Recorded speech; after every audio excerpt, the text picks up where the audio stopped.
Hey students, we were talking or we were discussing our second poem, our second chapter, which is the first poem in your course. And poem का नाम क्या है बच्चों? Dear Mom. तो first part में मैंने इसका first paragraph आपसे डिस्कस किया था। मैंने देखा था कि मैंने आपको बताया था कि इसका सेंट्रल आइडिया क्या है, इसकी समरी मैंने आपको बताई थी। एक बार फिर से उसको देख लेते हैं। The poem deals with conversation between poet and his mom.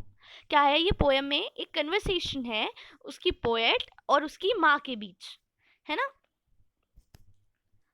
तो जो पोएट है वो एक लेटर लिखता है, एक लेटर की फॉर्म में पूरी पोएम लिखी है अपनी मम्मा को, एंड बताता है कि आपकी एब्सेंस में ये सब हो गया।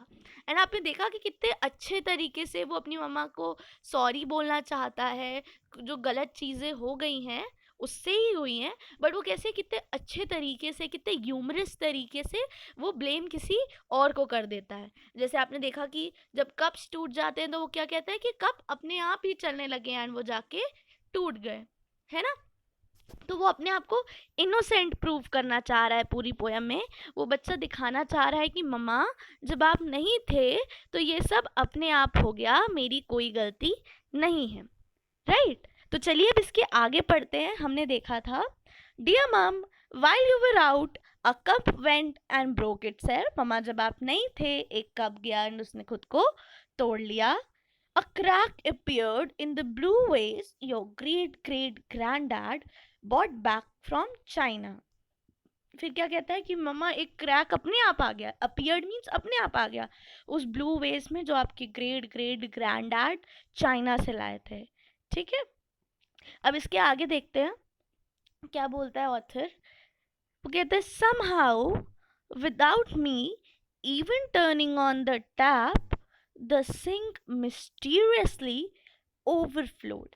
फिर से देखो बच्चों वो क्या कह रहा है, somehow किसी तरह, without me मेरे बिना, even turning on the tap वो कहना चाह रहा है कि किसी तरह मैंने तो जो टैप है उसको ऑन भी नहीं किया, मेरे टैप ऑन किए बिना ही क्या हो गया बच्चों, द सिंक मिस्टीरियसली ओवरफ्लोड।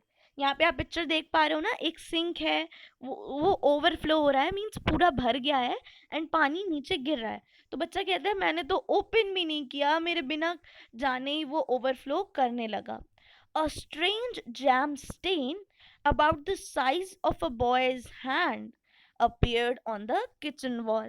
अब यहाँ क्या कह रहा है, एक स्ट्रेंज जैम के स्टेन।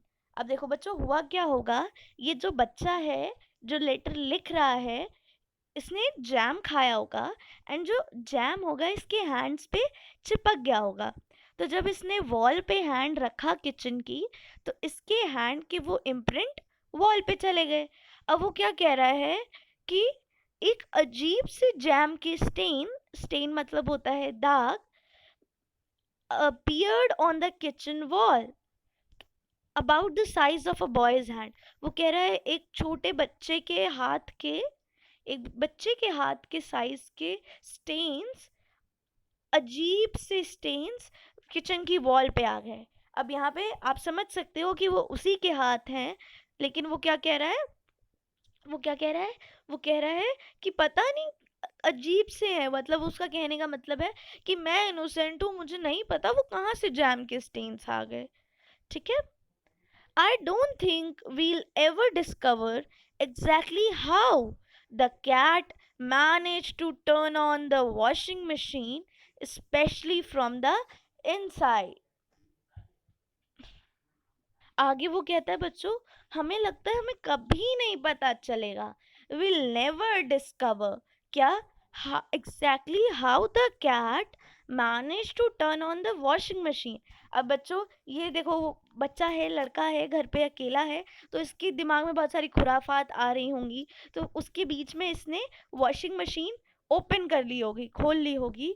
तो अब वो कह रहा है लगता है हमें कभी पता ही नहीं चलेगा कि कैसे कैट ने वॉशिंग मशीन को खोल लिया, स्पेशली फ्रॉम द इनसाइड, अंदर से वॉशिंग मशीन को खोल लिया, मतलब कैट को इसने वॉशिंग मशीन के अंदर बंद कर दिया है may be, and washing machine on कर दी है। अब आप समझ सकते हो कितना शैतान बच्चा है एंड इसने अपनी मम्मी की एब्सेंस में कितनी सारी शैतानियाँ की हैं एंड उनके आने पे कितना भोला बन जाता है कि मैंने तो कुछ किया ही नहीं। अब आगे और फनी फनी इंसिडेंट्स हैं, हम लोग पढ़ेंगे।